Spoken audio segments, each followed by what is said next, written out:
Space, the final frontier. To boldly go where no man has gone before. So, this is the interesting one, guys. And I talk about this occasionally because everybody comes up with questions about, can I store this here? Can I store that there? Whatever it would be. All right. So, I'll give you this.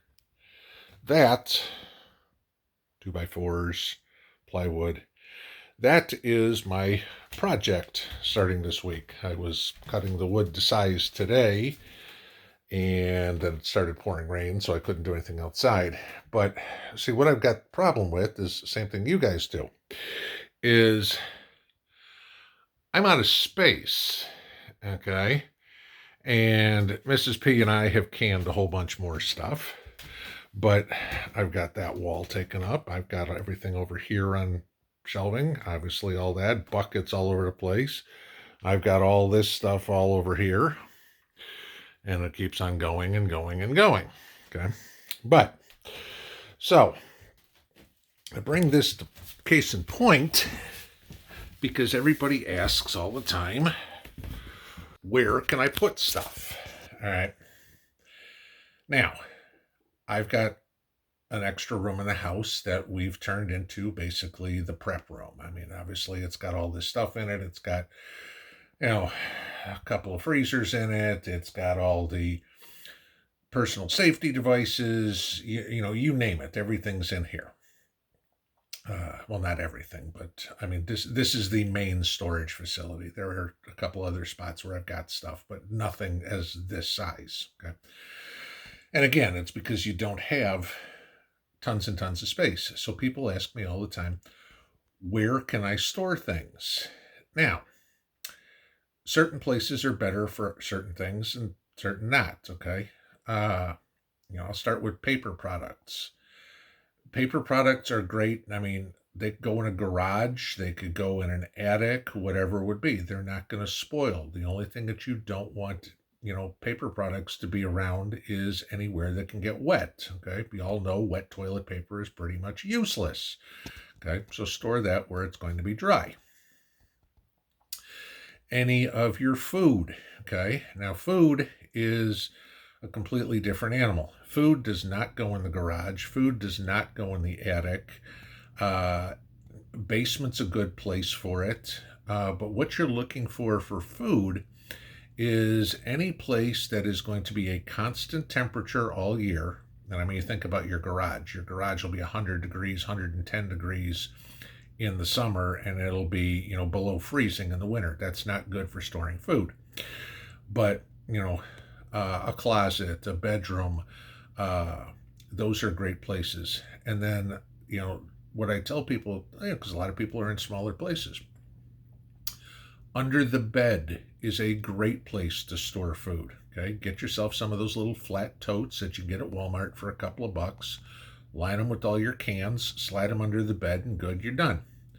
Behind the couch, under the couch, those are great places to put things. Under the sink in a bathroom or in your kitchen. I mean, that's usually pretty much wasted space. Maybe you keep your dishwasher soap down there and probably empty grocery bags or something like that to use as trash. You can always put some cans back there. Great place to store it. Any of those cabinets that are, the top shelf in a cabinet that unless you're my height, nobody can reach, put the food up there. If you're not going to go after that food that often, no need to have it so it's totally readily accessible. So, different places to put food that you can find in the house. Do not put it in a laundry room. And again, reason being is because a laundry room will get hot and you want to keep food at constant temperatures. People have asked me about that before. Not near your water heater, not near your furnace, nothing like that. It's not a good place for food. Medicines and toiletries and things like that, same thing, okay? Store those just like you store food. Nowhere that's going to get wet, nowhere that's going to get sunlight or anything. You want to keep your medicines in a dark place. The last thing you need is the efficacy of your medicines being wiped out by the sun. Yes, that does happen. You don't want them getting cold, getting hot. So you're going to treat medicines just like you're going to treat your food. Okay. Anything else? As you look up top, there's some of the stuff I've got up there. Oh, there's Pine Sol, there's Comet, there's bleach, there's Dawn dishwasher soap, there's extra pairs of socks, extra pairs of underwear, things like that. Any of that, okay, that doesn't matter. It can get cold, it can get hot, just don't get it wet. You know, water in this case is going to be your enemy. But, you know, certainly you can find places to put things. Dry goods, and you know, a lot of questions asked. As I get asked a lot of questions on this all the time, especially from some of you guys that are new. As you'll see right there, I have some of my buckets. Okay, what flour, beans, macaroni, oats, corn, sugar. Okay, those are not food safe buckets.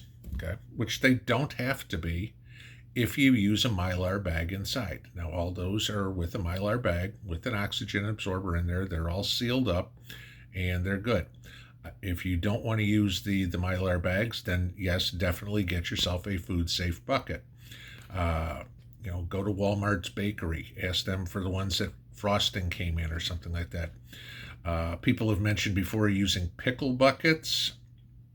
The only problem with pickle buckets is getting the smell of pickles out of a pickle bucket is extremely difficult. So unless you want all your food, you know, all your rice and sugar and everything to smell like pickles, I'd avoid pickle buckets. But I personally, for me, and I'm not saying it's the only way to do it, like I've said a million times before, there is no one way to prep. You know, just a regular 5-gallon bucket with a lid on it, put a Mylar bag into it, easiest way to do it. Rural King, I get the buckets. They're about the same price as Walmart, but what I like about the Rural King buckets is they give 50% of the money to charity for military, and y'all know I'm going to support something like that any chance I get. But you know, that's something on how you want to store your stuff. But then I've mentioned before, keep an inventory of what you have, because you're gonna, you know, if you're using it right, you should be rotating your stock. And I mean, Mrs. P and I eat everything that's in here. Some of it more than others, some of it not as much. Okay, but the ones that we don't eat as much, we don't keep as much. But there's still plenty more than we keep. I mean, I'm eating food that we bought probably in 18 or 19 right now out of the cans, and it's still fine, no problem, you know. But our issue is that now that it's canning season and we tripled the size of our gardens, we have a whole lot more to can, and so that is the reason for me having to build more shelves. But, you know, again, if you don't have a whole extra room you can dedicate this to, there's other places to do it. But I wanted to give you guys that a little bit, just on how to store some stuff and what some alternate places that you can do. Because, again, I know there's a lot of new people here, so I wanted to touch base with all you guys and just give you some tips. Have a good Monday. Pinball out.